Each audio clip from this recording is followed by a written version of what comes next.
कैसन चीजवा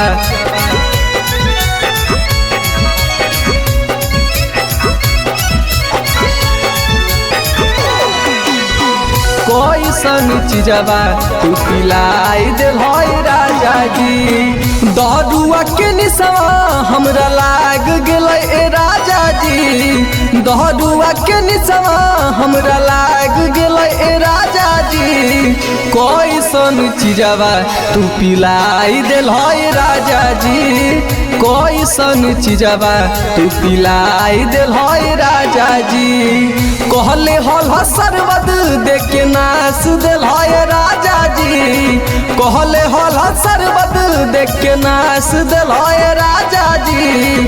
कैसन चीजवा तू पिलाई दिल राजा जी। दरुआ के निसमा हमरा लाग गेलै राजा जी।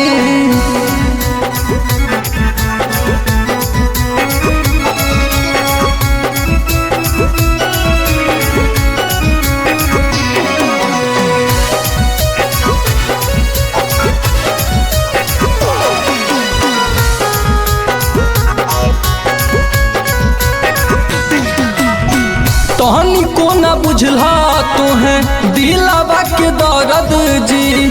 खाली तो खा हमर नाम के मरद जी। नाम के मरद जी।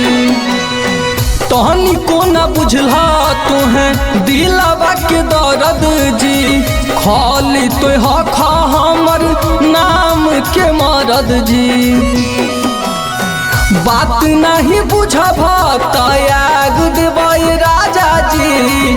बात नहीं बुझब त्याग देबै राजा जी। दरुआ के निसमा हमरा लाग गेलै राजा जी। दरुआ के निसमा हमरा लाग गेलै राजा जी।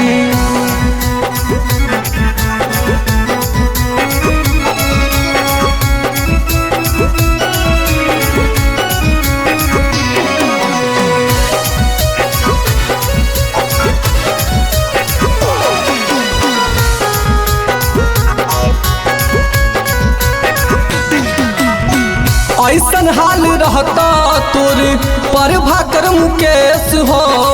रोजे रोजे घरवा में होता कलेश हो। होता कलेश हो। ऐसन हाल रहता सूरज राजा मुकेश हो। रोजे रोजे घरवा में होता कलेश हो। इहे रहन रहता छोड़ के भाग जेबै राजा जी। इहे रहन रहता छोड़ के भाग जेबै राजा जी। दरुआ के निसमा हमरा लाग गेलै राजा जी। दरुआ के निसमा हमरा लाग गेलै राजा।